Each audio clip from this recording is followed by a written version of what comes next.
Hey, what's going on, everyone? This is Peter Jennings. I go by CSURAM88 across the daily fantasy industry. Back again here at FantasyLabs doing another model preview, this time for the Travelers Championship. And feel pretty good about this week. Feel really good about the model. Recorded the podcast last night with Brian and Colin. And feel great about course fit. It's an accuracy course, which means a lot of the usual characters that we like are going to be in play, and certainly a nice course history angle as well, which is incorporated. And I will point out one thing about course history, too, within the models that will help you. So let's take a look at the model real quick. So I have long-term adjusted round at 25 points. It's pretty standard.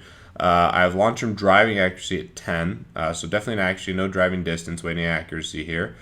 Then scrolling down, I have long-term birdie score at 11. So I actually boosted this, and I'm chasing the long-term birdie, and I'm not doing very much for recent birdie score because there's a lot more variance in making birdies in the short term.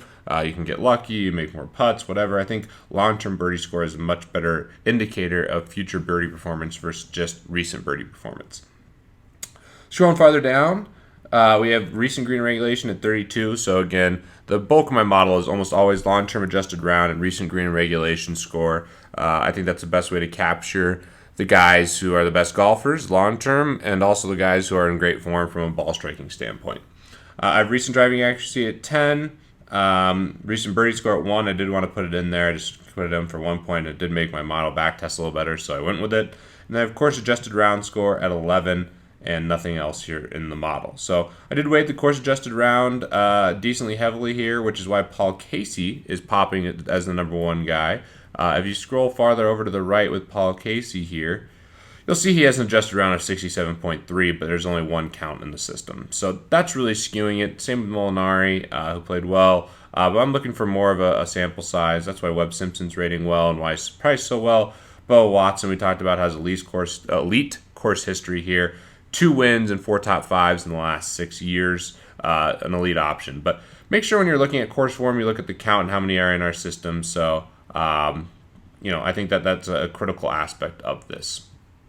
So, scrolling over, I'm actually not going to have much Casey at all. I saw last night on Twitter that he has a big bruise on his toe. It's not broken, but doesn't look comfortable. I might have him in a tournament team or two, but some problems there with Casey. I was really starting to get bullish on him, but unfortunately, he's dealing with a minor injury. So deal with that how you may. Next two guys are very good cash game plays, in my opinion. Francesco Molinari and Matt Kuchar, great accuracy guys.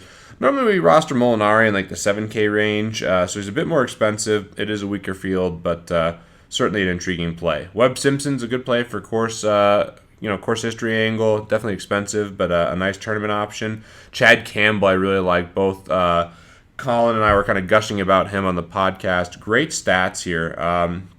Looking at the long-term form, it's good. Definitely very solid. And then short-term, he's been playing pretty good golf, accurately hitting the ball, hitting a lot of greens, and even has decent driving distance. So he's been a great golfer recently. And below that, it's Keegan Bradley. You know my feelings on him. I will be fading Keegan Bradley. Jerry Kelly, I think, is a nice, cheap option. There's some other options I like a little bit better. I'm probably going to play Ches Reavie and Campbell a lot more, so Kelly probably won't end up on too many of my rosters, but certainly won't hate it. He is an accurate golfer. Love Russell Knox is a guy who hits a ton of greens historically. I think he's a great ball striker, and as you can see here, just great accuracy, great green regulation percentage, short-term and long-term. Bubba Watson, popping still here in the models. Definitely going to have exposure to him in tournaments. Again, elite course history is the play here. Aikens, Pop, and Norlander, we talked about them on the pod. I think they're both marginal plays. And I shouldn't say marginal. I think they're both pretty good plays. So a little bit farther down, I think Furyk's back in form, so I really like him. Like Ches Reavie, like Swafford, who Colin talked about in the podcast. I think that's a fine play. And just kind of going through more here. I mean, Streelman, some people will be honest, he 1 in 14. Probably not for me. He's missed too many cuts lately. And let's take a look here at some guys who have some pro trends. So Zach Johnson, definitely a good course fit, 10-2, good cut maker, and definitely a nice cash game play. Love John Rahm, and I talked about this. If you look at DraftKings, the highest average fantasy points of any golfer in this field is John Rahm. I'm a big believer in the young talent that he is. Same thing with Tyrrell Hatton. I will definitely have exposure to him. Colin has been touting him for a long time as the next up-and-coming English player, and I was very impressed at the PGA Championship. So that's the gist of the model, guys. I'm not going to be taking Kokrak or Barnes, or the other guys who have pro trends. Koepka's another tournament play. Patrick Reed, tournament play.